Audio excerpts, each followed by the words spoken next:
Adira Bennett, a successful black CEO, finds herself facing a vicious conspiracy when her father, a respected judge, is falsely accused of misconduct. As she uncovers corruption within the justice system, she realizes that the true enemy is not just her father's accusers, but the systemic racism and abuse of power that has targeted her family for years. With a corrupt officer, Officer Daniels, fueling the smear campaign, Adira must navigate the personal and professional toll of confronting deep-seated racism, all while fighting to protect her family's legacy and her own future. Jade Harper stirred from her sleep, the sterile scent of the hospital room filling her senses as she tried to open her eyes. The bright, unforgiving lights overhead blurred into a harsh white, and the dull ache in her chest seemed to match the emptiness surrounding her. The surgery had been a success, they had told her, but the recovery felt much more like an uphill battle, one she was barely prepared for. Her throat was dry, and her body felt like it had been battered by waves of exhaustion, yet it refused to let her rest. Every breath she took was shallow, and each movement sent a wave of discomfort through her body. She shifted slightly, trying to ease the stiffness in her back, but the dull throb in her ribs reminded her of the reason she was here. She hadn't planned for any of this. No one had? Jade wasn't someone who found herself on the operating table. Not at 33. Not with a career ahead of her. Not with a life she was just beginning to feel at peace with. But here she was, in a sterile room, fighting to recover while the world outside felt distant, as unreachable as the deep blue sky she remembered from her last glimpse of the hospital parking lot. The accident had been a fluke, a wrong place at the wrong time situation that had left her in a vulnerable state. But the real battle, Jade quickly realized, wasn't the healing of her body. No. The real fight would be within these walls. Her eyes shifted to the door as she heard footsteps approaching, the click of heels against the linoleum floor, breaking the silence. Her pulse quickened, the familiar mix of anxiety and unease settling over her like a heavy blanket. The door creaked open, and in walked Nurse Fiona Carrington, her expression polite, but her eyes distant. Jade instinctively stiffened, her body responding to the unspoken tension in the room. Nurse Carrington's presence had never felt particularly warm, but today, the chill seemed to radiate from her with an intensity Jade couldn't ignore. The nurse barely glanced at her as she moved toward the machines by the bedside, checking the readouts without a word. Jade swallowed, trying to steady herself. She had been alone in this hospital for days, and each day, Fiona's icy demeanor had been harder to endure. There was a difference between professionalism and cold indifference, and Jade could feel it now more than ever. "How are we doing today, Miss Harper?" Fiona's voice was clinical, detached. Nothing like the warm tones Jade had hoped for in a moment of vulnerability. Jade glanced up, forcing a weak smile despite the growing tension in her chest. "I'm managing," she said, her voice quieter than she intended. She hoped for some comfort, perhaps a few words of reassurance, but Fiona merely nodded and scribbled something on her clipboard. The room felt suffocatingly empty. The silence growing heavier with each passing second, Jade could feel her heart rate quicken. Not from physical pain, but from something more. Something unspoken. Something she didn't fully understand, but could sense all the same. Fiona didn't respond. The machine beeping softly in the background seemed louder now, underscoring the stillness that had overtaken the room. Jade looked away, staring at the small window that allowed just enough light to pour in, casting shadows across the floor. She wanted to speak, to say something, anything, to break the oppressive quiet. But the weight of Fiona's cold professionalism made her hesitant. Before she could gather the strength to ask for help, the door opened again.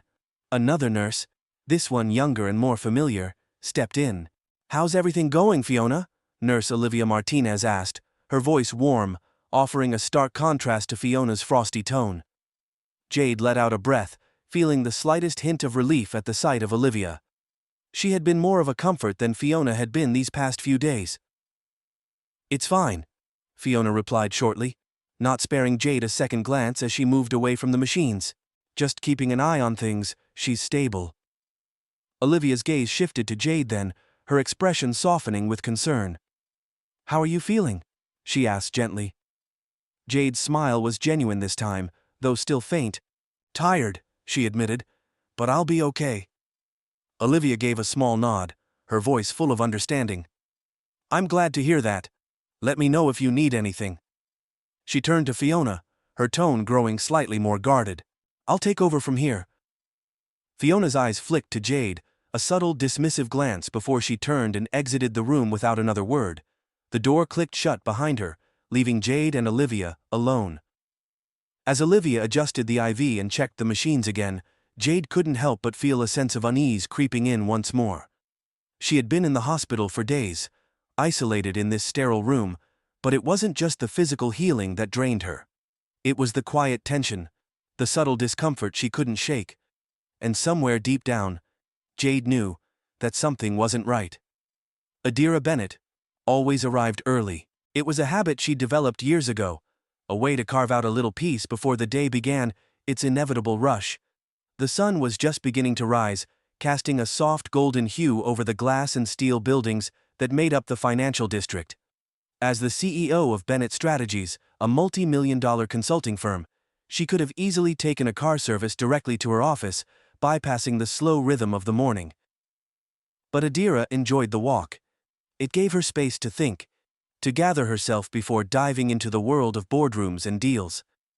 Her steps were deliberate, the click of her heels echoing against the sidewalks as she moved past the towering offices, each window reflecting the city's chaotic pulse. She lived just a few blocks away, a modest loft above a quiet cafe she'd discovered on one of her early morning walks years ago.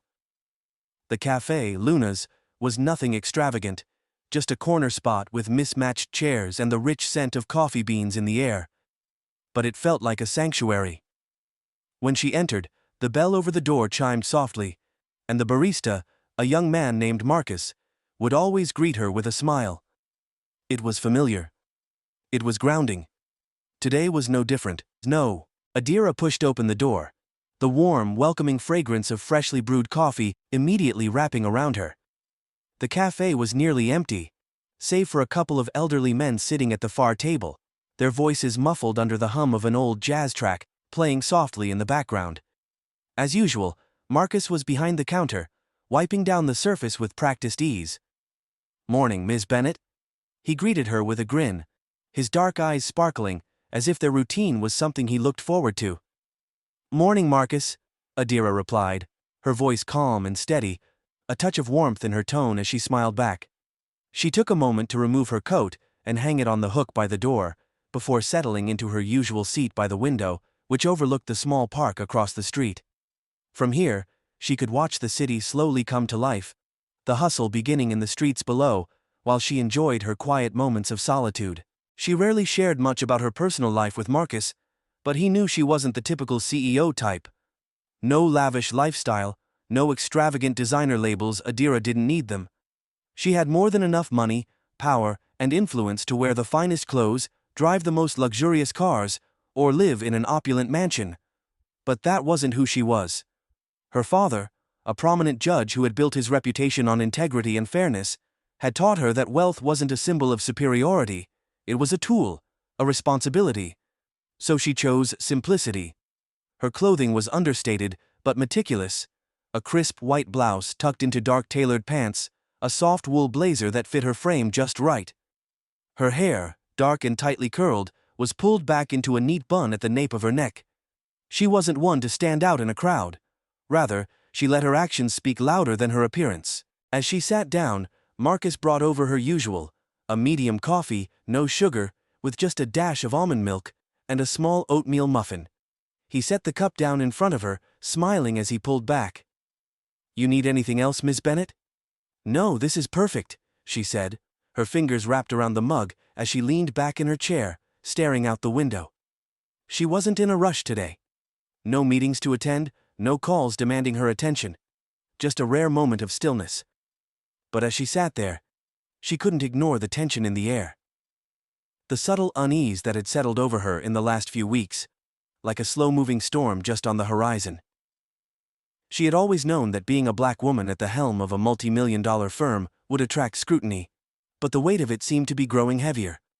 The constant questioning of her abilities, the sideways glances when she walked into meetings, the way some people hesitated to shake her hand. It wasn't overt, no one would dare make an openly racist comment in the boardroom, but it was there, in the undercurrent of their words, in the way they looked at her. Adira had always carried herself with grace, carefully choosing her battles. But some days, the strain was harder to bear. Her phone buzzed softly, pulling her from her thoughts. A quick glance at the screen showed a text from her assistant, Jenna. Jenna. The team's ready for the 10 meeting. I've confirmed the time with the investors. Let me know if you need anything else. Adira's fingers hovered over the keyboard for a moment before she typed a quick response. Adira. Thanks, Jenna, I'll be there. The moment she hit send, she noticed something. A subtle shift in the atmosphere of the cafe. It wasn't anything overt, just a feeling in the air. The door chimed again, and Adira looked up to see a man walking in. He was tall, dressed in a well-tailored suit, his tie knotted tightly under a sharp jawline. He wasn't looking at her, but she caught a flicker of his gaze as he passed by her table. His eyes lingered for a moment longer than necessary, and there was something about it. A flicker of surprise, or maybe even discomfort, she could never quite tell. The man took his seat at the counter, and Marcus greeted him with the usual familiarity. But Adira's attention was elsewhere now, the feeling that something was off settling into her bones. It wasn't the man's brief glance, it was the sense of being unseen that still lingered in her chest, a feeling she knew all too well, despite her wealth, despite her success. The reminder that, in certain spaces, the world still viewed her through a narrow lens, one that didn't always recognize her power. A few minutes passed, and as the cafe began to fill up with more customers, Adira found herself lost in thought again, sipping her coffee slowly. The sky outside had grown lighter, a delicate blue cutting through the clouds as the morning unfolded. But then, a subtle shift occurred once more. The man who had entered earlier was now standing by the counter, looking over the menu with a furrowed brow. Marcus, ever polite, approached him to offer assistance, but as he did, the man's voice rose slightly. "Excuse me," the man said, his tone sharp. "I've been waiting here for a while. I'd like to order, if you're not too busy." Adira watched, as Marcus's shoulders tensed.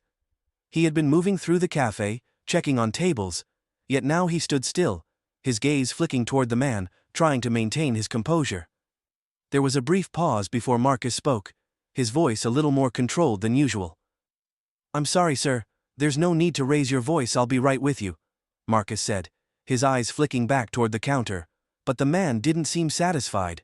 He crossed his arms, shifting his weight from one foot to the other, and glanced over at Adira, who had been watching the exchange silently. He did so with a clear look of annoyance, almost as if the very act of being seated near her had put him in a bad mood. Adira's brow furrowed, but she didn't make any move to engage. Instead, she returned to her coffee, aware of the unspoken tension building in the air. Marcus turned to the man with an almost apologetic smile. "Sorry about that, sir. What can I get for you?" The man's eyes didn't leave Adira as he rattled off his order, but the slight sneer on his face wasn't lost on her. It was that small, insidious way in which people subtly treated her like she didn't belong in the room, no matter how much her name was known in corporate circles. When the man finally left, Adira didn't immediately return to her thoughts. Instead, she found herself tracing the rim of her cup, the weight of the incident hanging in the air. It was just another reminder, wasn't it? A reminder that no matter what title she carried, or how many accolades she accumulated, there would always be those who refused to see her for who she truly was. And as she stood up to leave, gathering her things and preparing for the day ahead, she couldn't shake the feeling that today might be one of those days. One of those days when the world tried to remind her, in ways both big and small, that the challenges of being a black woman in power were far from over. Adira took a deep breath, pushing the thoughts aside. There was work to be done. The meeting awaited, and she would face it with the same quiet strength she always did. But today, as she stepped back out into the city's waking streets, she couldn't help but wonder how long she could keep fighting this battle, one subtle confrontation at a time. Adira Bennett arrived at her office just before 9 a.m., as the last whispers of morning light crept through the blinds. The building's sleek exterior reflected the city in all its splendor. But inside, the familiar hum of activity was already in full swing. As she walked past the reception desk, she nodded to a few of her staff members, their heads buried in their work. They greeted her with the quiet respect she was used to, some of them clearly intimidated by her presence, while others appeared grateful for her leadership. Adira's reputation as a decisive, no-nonsense CEO preceded her. She had built Bennett Strategies from the ground up, transforming it into a powerhouse, with a focus on corporate social responsibility, diversity, and ethical consulting. Her success was a testament to her skills, her determination, and her commitment to doing things the right way. But it was never that simple. She stepped into her office, taking in the space that was, in many ways, an extension of herself. Understated but polished, clean but warm. The walls were adorned with minimal artwork, and the leather chair behind her desk was always positioned just so she didn't need to prove anything with extravagant decorations. This office, this space, spoke for her. Her assistant, Jenna, stood by the desk, her expression neutral. "The investors are waiting in the conference room. They've been here for about 10 minutes, Jenna said, handing her a tablet with the meeting agenda. "Thanks, Jenna."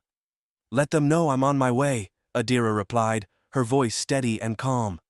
She felt the usual weight of responsibility settle on her shoulders as she read through the notes for the meeting, mentally preparing herself for the next hour. The investors were an important part of her company's growth, but their presence was always a bit nerve-wracking. They were skeptical of the company's commitment to diversity and ethical practices, constantly questioning whether doing the right thing would ever be as profitable as cutthroat business strategies. The same questions had come up again and again over the past few months. Questions she had patiently answered, always with the same composure, even when the undercurrent of doubt seemed to hint at something more. She took a deep breath, then stepped into the conference room. The atmosphere was familiar, but it always had a certain sharpness to it. Investors, eager to get answers, to move fast, to turn a profit. As she entered, they all looked up, offering polite smiles, but there was a hesitation in their eyes. Perhaps it was her age, or maybe it was the subtle reminder that a black woman ran this company, a woman who had to fight tooth and nail for her place in the corporate world. "Good morning, everyone," Adira said, taking her seat at the head of the table. Her calm demeanor was almost too perfect, honed by years of managing the company's image and fighting against the biases she faced daily. "Morning, Ms. Bennett," one of the investors, a man named Peter, said, as he adjusted his glasses, his voice clipped and professional. "Let's get right into it, shall we? We're eager to discuss the next quarter's numbers and the progress on your diversity initiatives." Adira nodded, scrolling through her tablet as she addressed the issue with precision. She knew the numbers backward and forward, but even as she spoke, she could sense their subtle skepticism. They weren't concerned with the content of her presentation. They were concerned with the face delivering it. As the meeting wore on, Adira could feel the weight of their glances, the way they leaned back in their chairs and exchanged knowing looks. She was used to it. The subtle, sometimes unconscious way people dismissed her, even though they had no idea the work that had gone into her journey to this point. Their tone was respectful, but there was always an edge, a little dismissiveness tucked into the corners of their words. At one point, as she discussed a new corporate partnership, Peter cut her off with a wave of his hand. "I'm sorry, Ms. Bennett," he said, his tone polite but condescending. "But I think you might have misunderstood the core issue here. What we're really interested in is growth.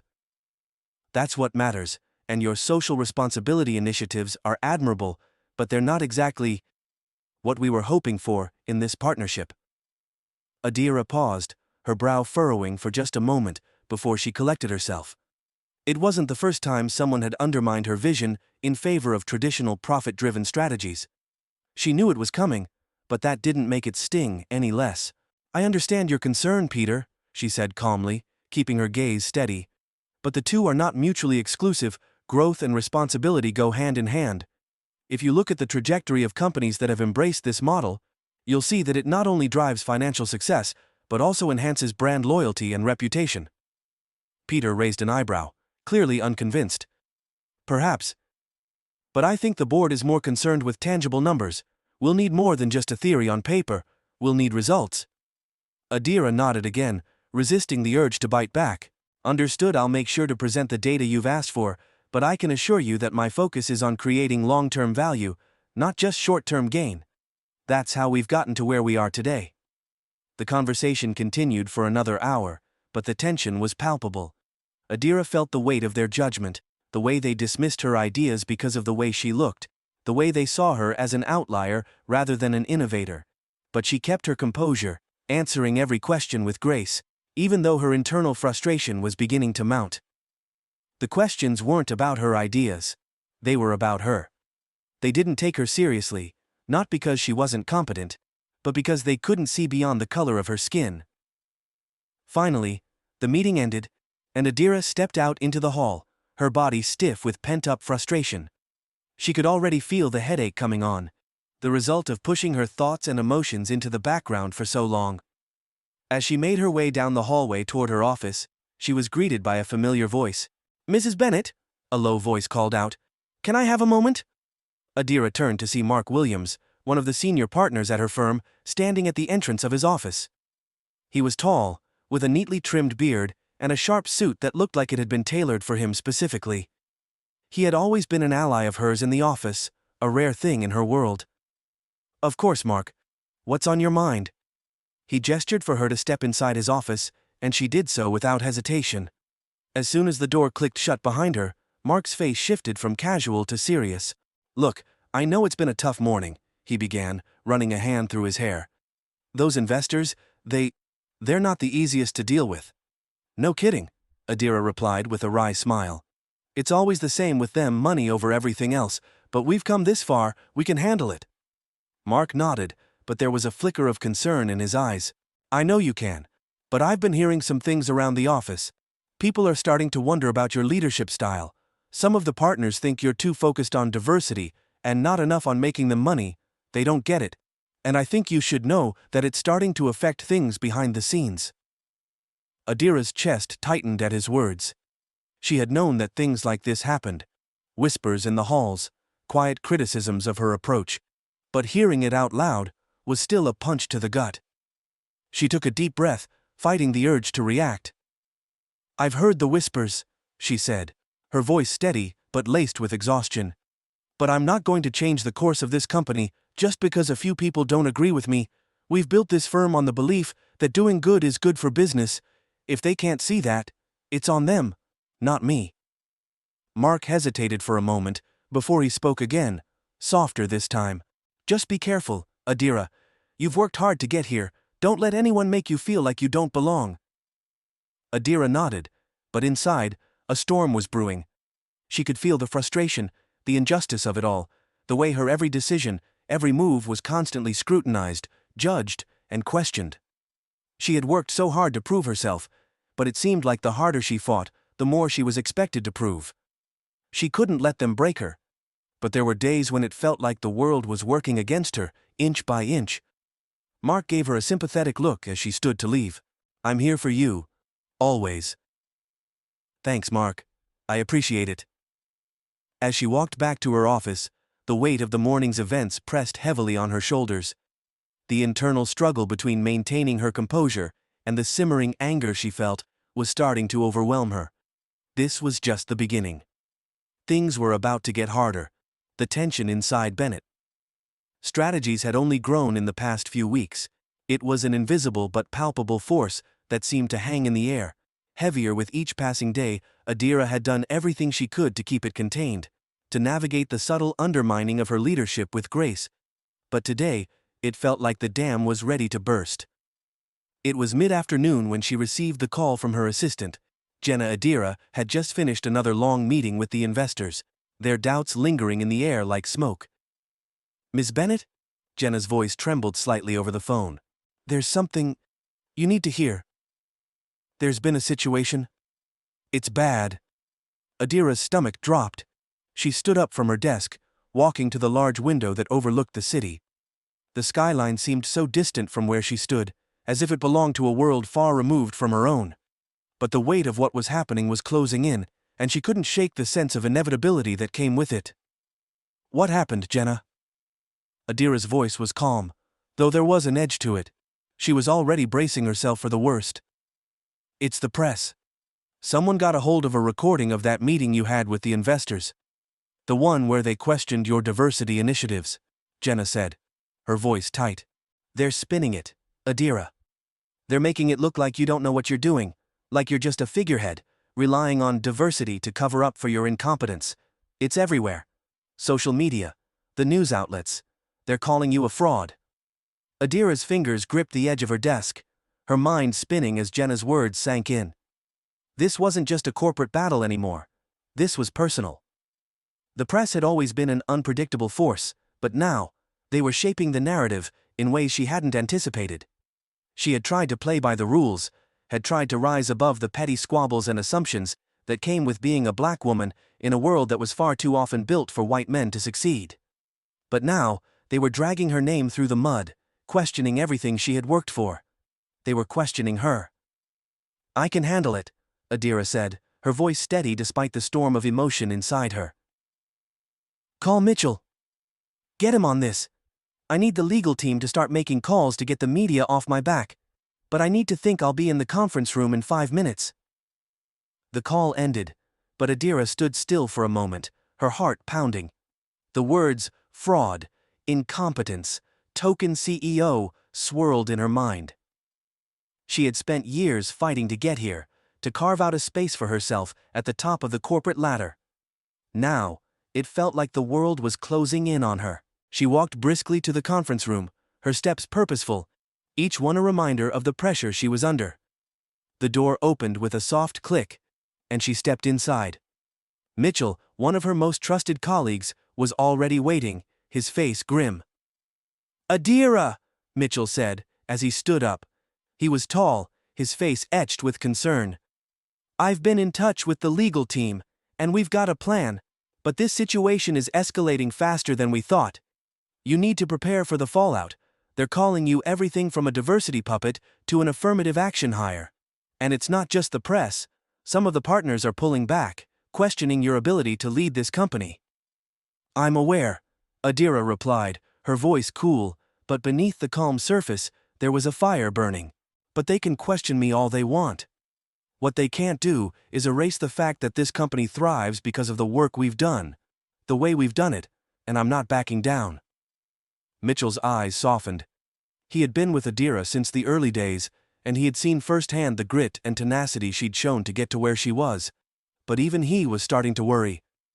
"I know you're not, but they're already positioning this as your downfall. You need to fight back publicly.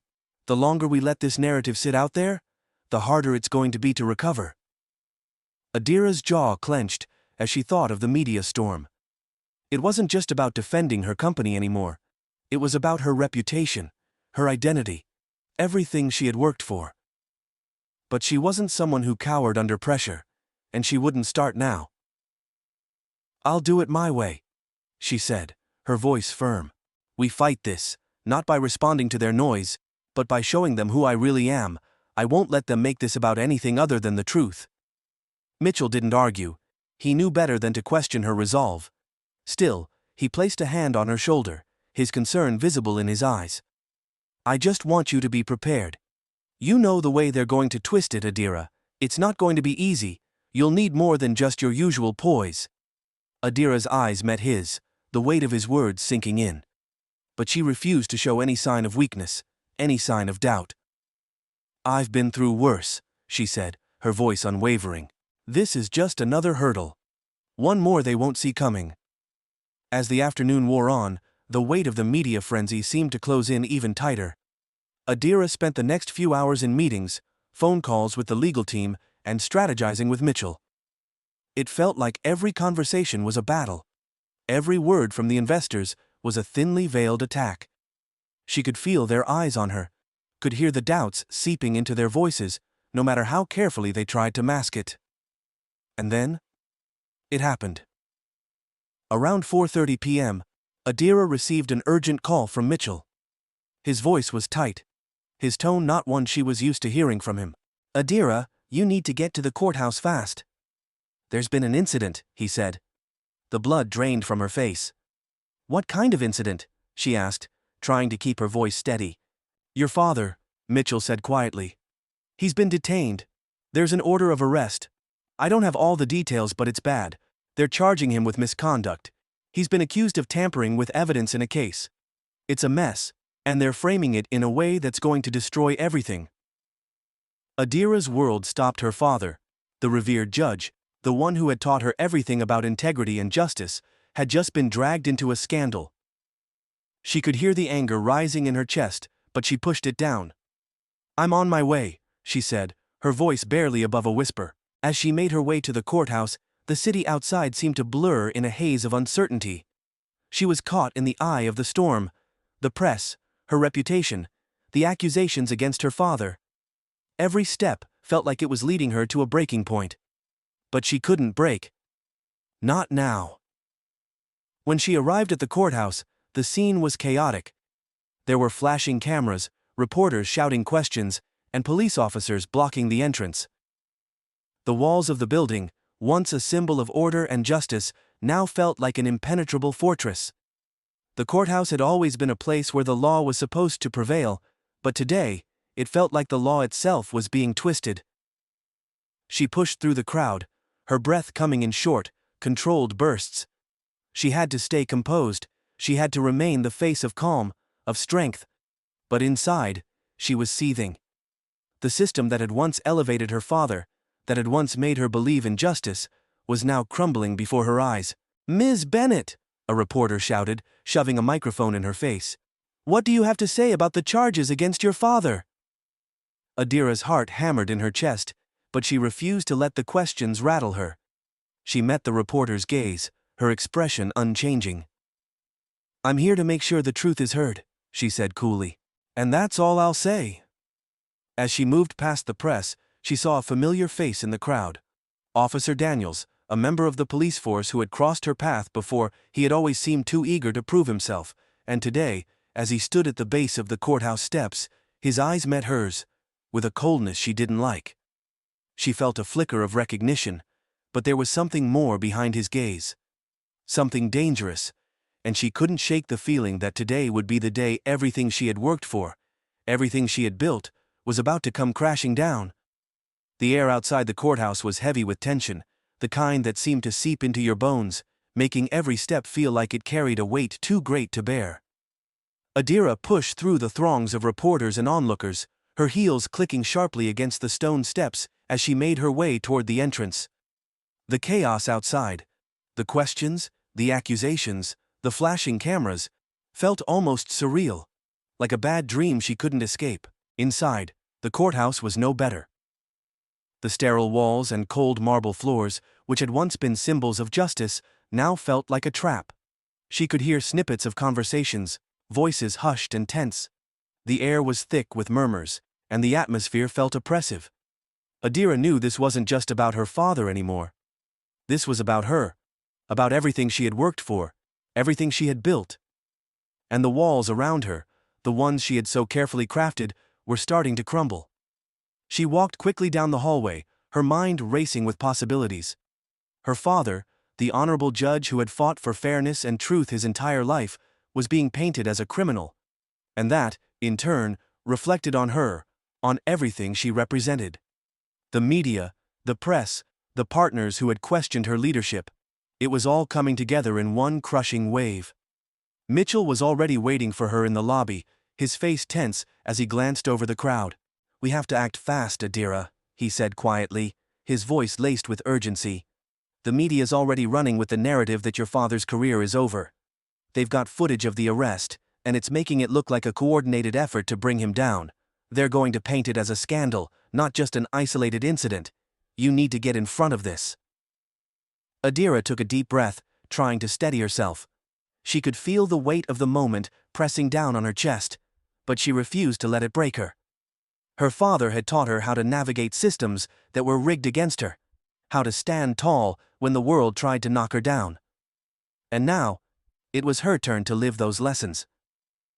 "I'm not backing down," she said firmly, her voice steady despite the storm raging inside. "We need to find out what really happened. We can't let them control the narrative." Mitchell nodded. "I'm on it. I'll handle the media side, but you need to confront Officer Daniels." The name struck her like a punch to the gut, Officer Daniels. She had seen him before, always hovering at the edges of her life, always there when the cracks in the system showed. He had always been polite, professional even, but there was something about him. Something in the way he watched her, the way he held his gaze, that had always made her uneasy.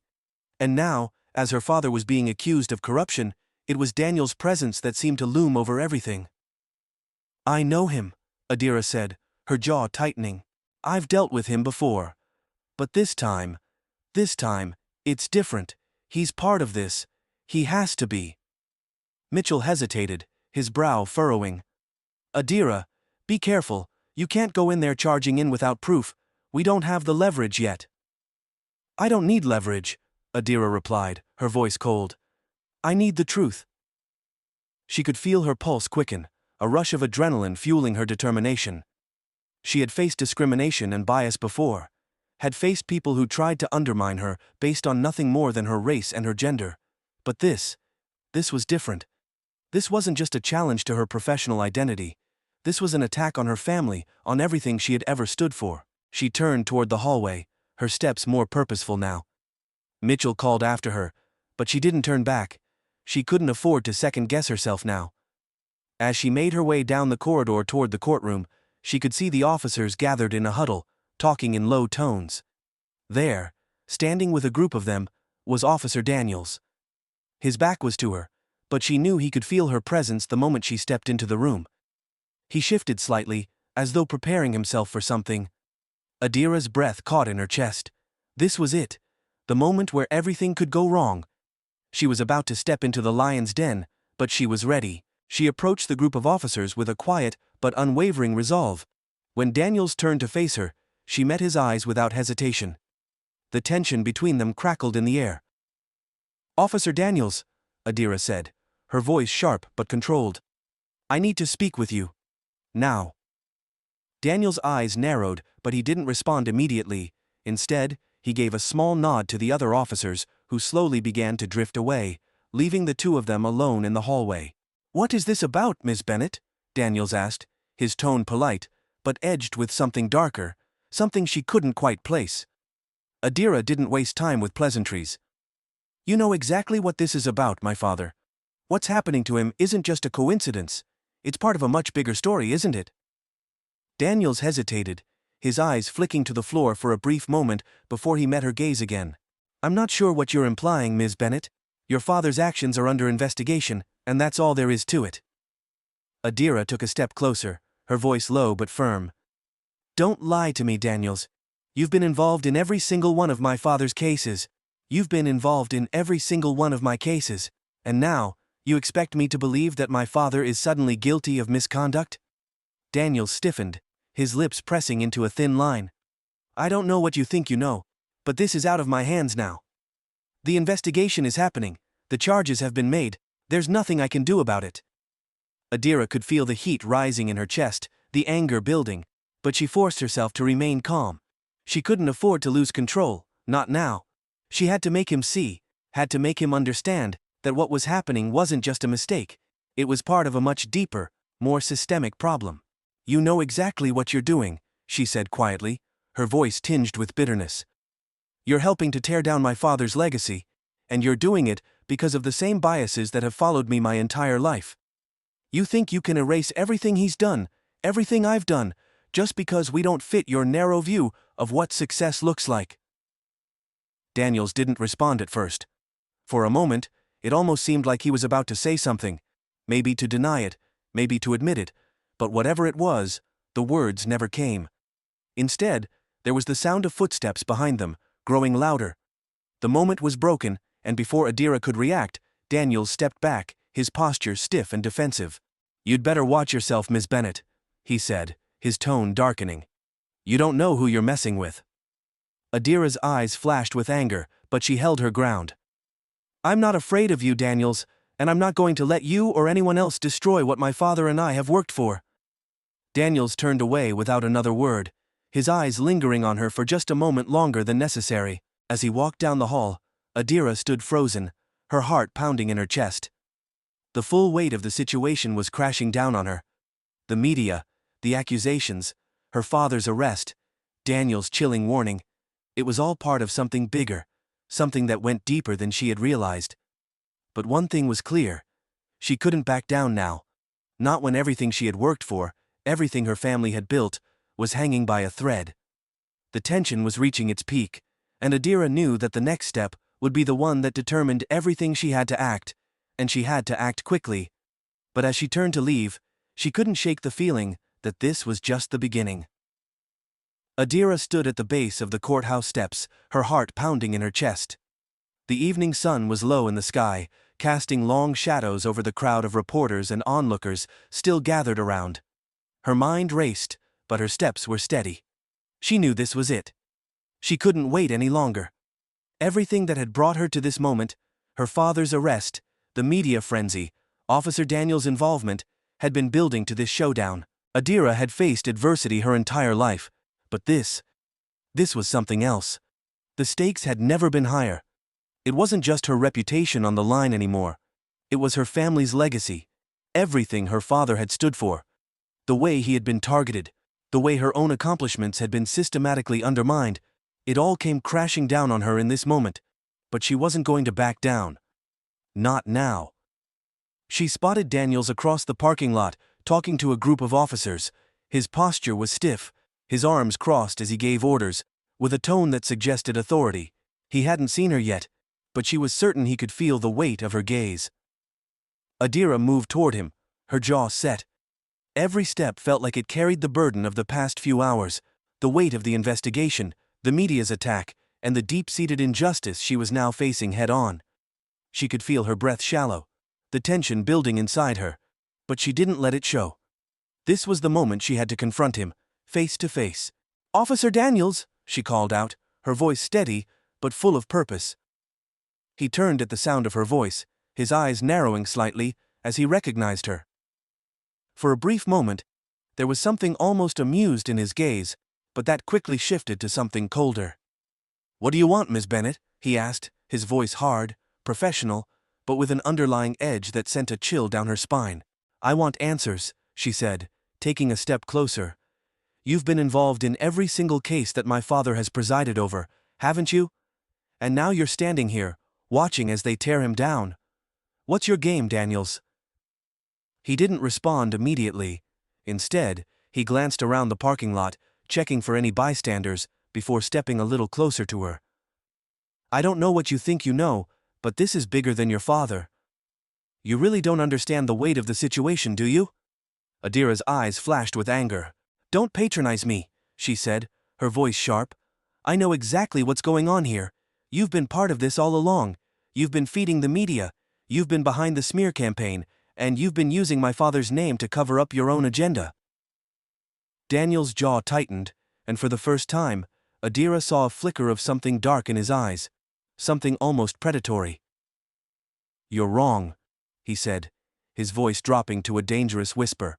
"Your father was always the problem, he's the one who had to be dealt with, and now, you're just in the way."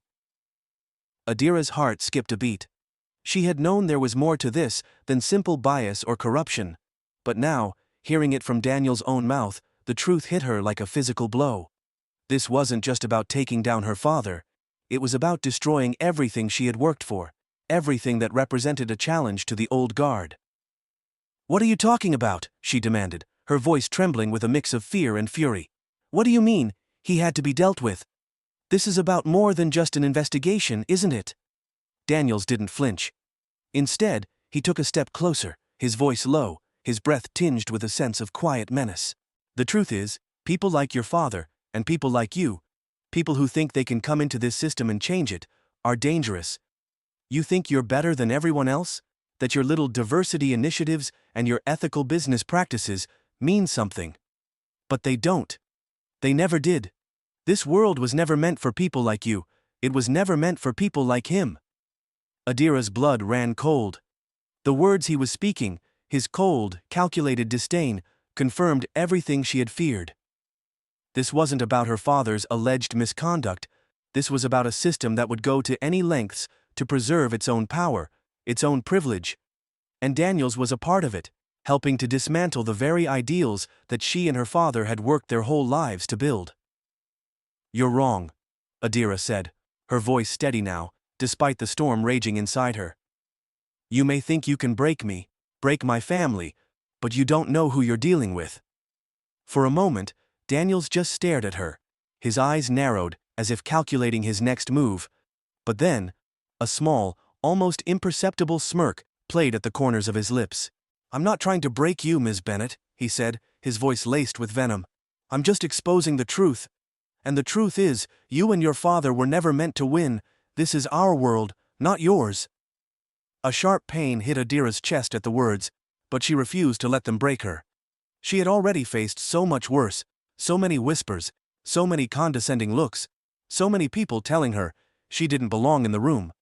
But now, the stakes were higher than they had ever been, and she would not let Daniels or anyone else win. Not this time.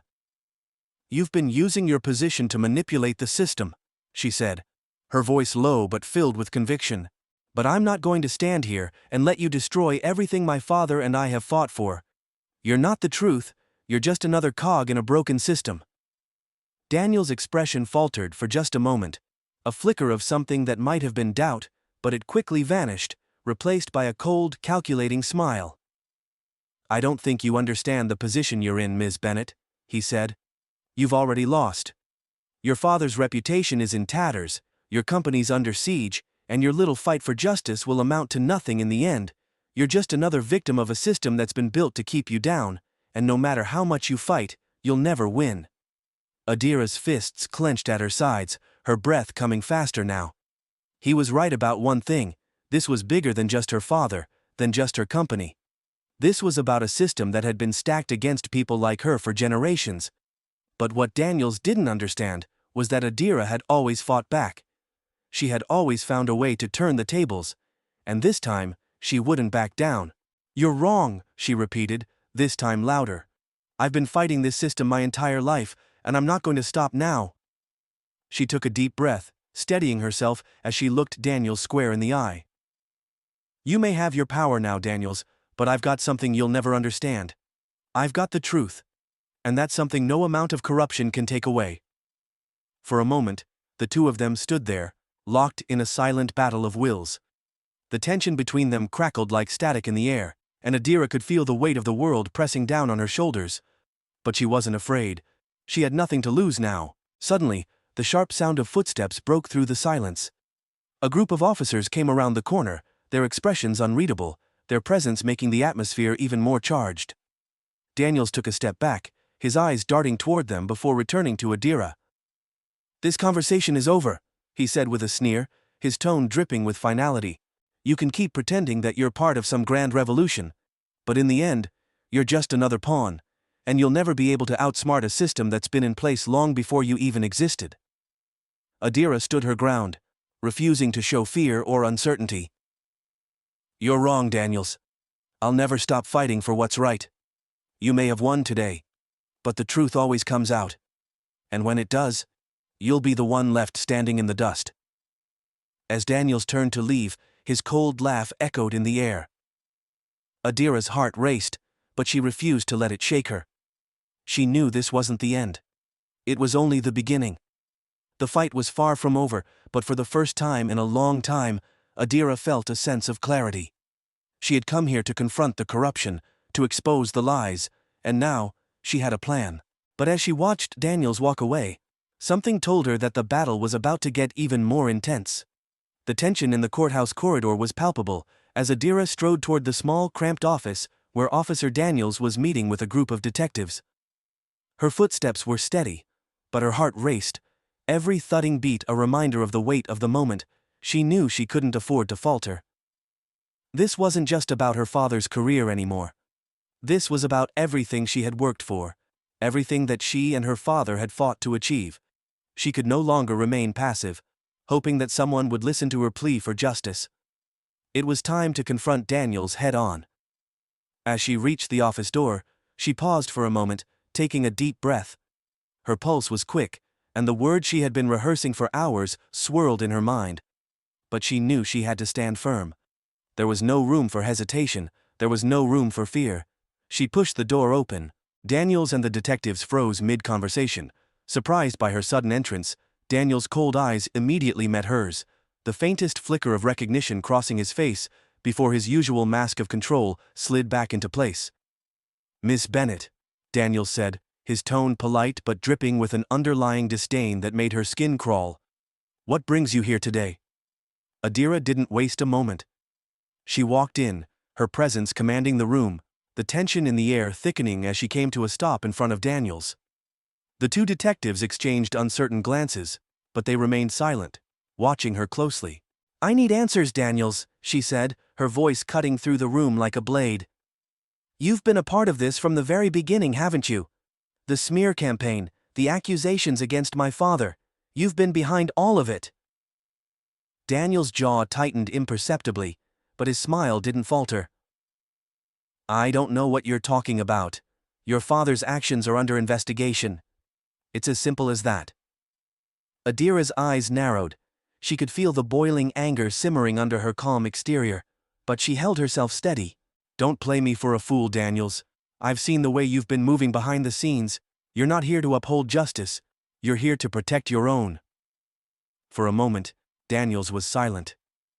He studied her, his eyes calculating, as if trying to decide whether she was truly a threat or just another person to dismiss. The room felt smaller now, the air thicker, as if the very walls were closing in. Then, with a sigh, Daniels leaned back against his chair, his eyes never leaving hers. "You really don't get it, do you? Your father was never one of the good guys, he was part of the system, and now, it's time for the truth to come out." Adira's heart skipped a beat, but she held her ground, refusing to let the crack in her chest show. "The truth? Your truth, or the truth you've decided to invent because it serves your agenda?"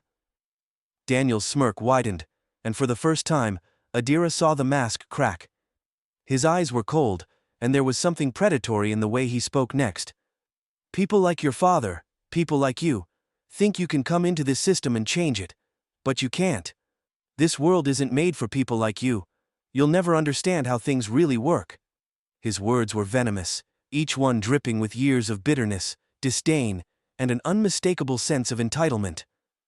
"We're the ones who hold the power. You may have built your little empire with your fancy diversity initiatives and corporate morals, but it's nothing, you're nothing." Adira felt a chill settle in her bones as the full weight of his words sank in. This wasn't about her father.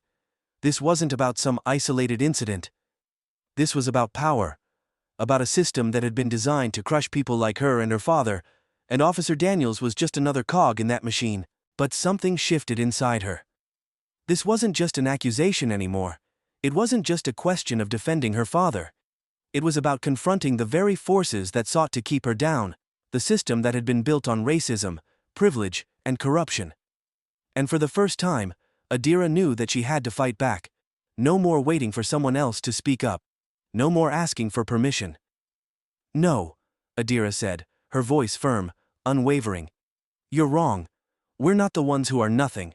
It's people like you, people who think they can tear down everything good in this world because it doesn't fit their narrative, who are nothing, and I'm not going to let you win." Daniel's eyes flicked to the detectives in the room, who remained silent, their eyes darting between him and Adira, unsure of how to respond. The moment hung in the air, thick with anticipation. "You really think you can stand up to this?" Daniel sneered. "To the system I've helped build, to everything that's been put in place to keep people like you in check. You're naive, Miss Bennett, and that's why you'll fail. In the end, people like me always win, and when this is all over, your father will be forgotten. You'll be forgotten." Adira's anger flared, but she kept herself steady. She took a deep breath, calming the storm inside her. There was no room for emotion now. She couldn't let Daniel see her vulnerability. She needed to be sharp, precise, and ready for anything. "I'm not going anywhere," Adira said, her voice cutting through the room with icy precision. "You think you can destroy everything we've worked for because you don't like what we represent. Well, you're wrong, I won't let you. You can smear my father's name all you want. But the truth always comes to light." She turned to face the detectives, her gaze sharp, her voice strong. "And I'm going to make sure that you're held accountable for your role in this, all of you." The detectives shifted uncomfortably in their seats, clearly unsure of where the conversation was headed. But Daniels remained unfazed. He leaned forward, locking eyes with her, and his expression darkened. "You don't know who you're messing with, Ms. Bennett," he said, his voice low and dangerous. "You think you can just walk in here and change everything? You'll be crushed by this system. You and your father. Adira's resolve only strengthened at his words. She had heard this before. People like him, people who wanted to keep the system the way it was, who couldn't bear the thought of someone like her threatening the status quo. She wasn't going to back down now. Is that what this is about? She asked, her voice rising slightly. You're scared. You're scared of the change we're fighting for. You're scared of what happens when people like me start taking a stand. You're right about one thing, Daniels. This world is built to keep people like me in check. But we're not staying quiet anymore. Not this time. For a long moment, the two of them locked eyes. The tension between them was palpable, the silence deafening as they stood face to face, neither one willing to back down. Then, finally, Daniels broke the silence with a harsh laugh. You think you're so special, don't you? But in the end, you'll be just another casualty of a system that was never made for you. Adira took a step closer, her voice steady, but filled with quiet rage. And people like you. You'll be the ones who are left behind, I'll make sure of it. The room seemed to shrink around them, the stakes higher than ever before. She knew the fight was far from over, but at this moment, standing in front of Daniels, she felt a new sense of clarity. The system had been built to break her and her family, to keep them in their place. But they had underestimated her. Underestimated the strength of her resolve. Daniels took one final look at her, his gaze filled with a mix of frustration and something darker, before he turned and walked toward the door. This isn't over, Ms. Bennett, he muttered, not meeting her eyes. You'll regret this. Adira stood still, watching him go. She had made her stand, but the battle wasn't won yet. There were still too many forces at play, too many people who wanted to see her fail, but she wasn't done. She wouldn't stop until the truth was revealed, until justice was served. As Daniels disappeared down the hallway, Adira felt a surge of determination. She had taken the first step, but there was much more to do. The road ahead was uncertain, and the fight would be long. But Adira Bennett was no longer the woman who had sat quietly on the sidelines. She was a force to be reckoned with, and no matter what, she would not stop fighting. The courthouse doors swung open, the sound of murmurs and footfalls filling the air as Adira stepped into the bright daylight. The sun had finally dipped low enough to cast a golden glow across the stone steps, but inside, a storm had passed through. Adira had just confronted Officer Daniels. She had stared him down, revealed his corruption, and challenged everything he and others like him stood for. But as she made her way through the crowd of reporters still lingering outside, she knew this was far from over. The fight wasn't won yet, but it had begun to shift. Behind her, the courthouse buzzed with activity. The news outlets were still discussing her father's case, but something was changing. Whispers had started. People were starting to ask questions. The media, once quick to label her a fraud, had shifted their focus. The pieces were falling into place, one after another. Adira's phone buzzed in her pocket. She pulled it out to see a message from Mitchell. Mitchell. The legal team has just filed an emergency petition. We've got a judge who's already agreed to hear it. I'm pushing the media narrative we discussed. We'll keep pushing back. Your father isn't going down like this. Adira allowed herself the smallest of smiles, her heart lightening at the words. For the first time in days, there was a tangible shift, a flicker of hope. She knew it wouldn't be easy, but she had taken the first step. Daniels had underestimated her, and in doing so, he had made the fatal mistake of revealing his true nature. His arrogance, his belief that he could control the narrative, had been his downfall. And now, the world was seeing it. But she wasn't done yet. Not by a long shot. She glanced back at the courthouse, where the media was gathering, cameras flashing. Adira could feel their eyes on her as they waited for her next move. But she wasn't going to play into their expectations. The media might have been her enemy, but it was also her ally. If she could control the narrative, if she could expose the truth, then she could make sure that Daniels, his colleagues, and the system that supported them couldn't continue to operate unchecked. As she made her way toward the small alley that led to her car, she couldn't shake the weight of everything that had happened. The injustice her family had faced, the bias she had encountered throughout her career, everything that had been building for so long. But now, with every step she took, she felt the power of that weight shifting. She had always believed in doing the right thing, even when it seemed impossible. But now, she saw the deeper truth. Doing the right thing required a fight. And she had just begun. Her phone buzzed again, this time from an unfamiliar number. She swiped to open the message. Uncone. I've seen what you're doing. You're not alone in this. Stay strong. There was no name, no indication of who had sent it, but the message was clear. Adira felt a spark of hope. She wasn't alone. This fight was bigger than her, bigger than just her family. People were starting to take notice. The walls of the system, though thick and high, were beginning to crack. The days that followed were a blur of meetings, strategy sessions, and court filings. But slowly, things began to fall into place. Mitchell and the legal team worked tirelessly, fighting back against the narrative the media had tried to push. Every accusation, every lie, was met with documentation, with evidence that Adira's father had been the victim of a targeted attack, not a criminal mastermind. The petitions to dismiss the charges mounted, and one by one, Daniel's allies began to falter. The press coverage began to shift as well.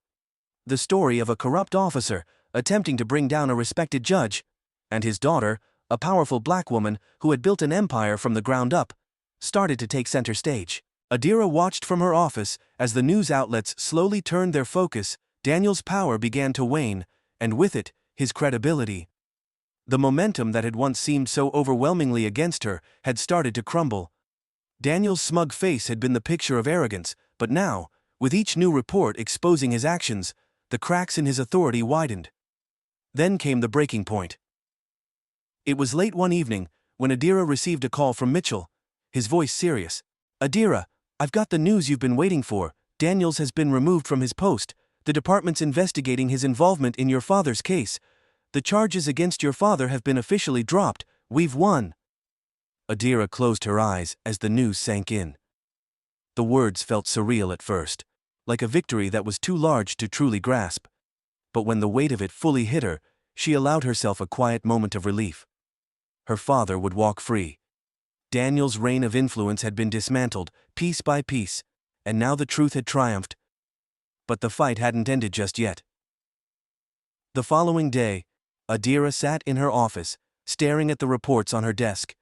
The world around her had shifted, but there was still so much work left to do. Her victory was important, but it was just one battle in a much larger war. The systems that had supported people like Daniels, people who thrived on power, control, and the status quo, still existed. She knew it wasn't over. Mitchell knocked on her door, interrupting her thoughts. "You're still thinking about it, aren't you?" he asked gently, walking in and sitting down across from her. Adira looked up at him, a small, knowing smile pulling at the corners of her mouth. "I don't think it will ever stop," she said, her voice firm, but with a quiet strength that had grown inside her throughout the ordeal. "But I've learned something these past few weeks. Change doesn't happen in a single moment. It's a constant fight, and the more of us who stand up, the more we chip away at the system." Mitchell nodded, his face thoughtful. "You've made a difference, Adira, and you've proven something to everyone, especially yourself." Adira took a deep breath, her eyes scanning the city skyline outside her window. "It's not just about me anymore. This is bigger than one person's story. This is about the countless others who face what I've faced, who deal with the same systemic injustices. I'm just one voice, but if I can use it to create a ripple, then maybe, just maybe, things can change for good." As she spoke those words, Adira realized something. This was only the beginning. The battle she had fought had given her a platform, a voice, and a responsibility. And now, she knew what she had to do. The road ahead wouldn't be easy. There would be new challenges, new systems to dismantle, and more people like Daniels to face. But Adira Bennett had learned to use her strength, her resolve, and her ability to think strategically. She had faced down corruption, confronted her deepest fears, and come out victorious. And with the world watching, she was ready to continue the fight. As Mitchell left her office, Adira took one final look at the city before turning back to the reports in front of her.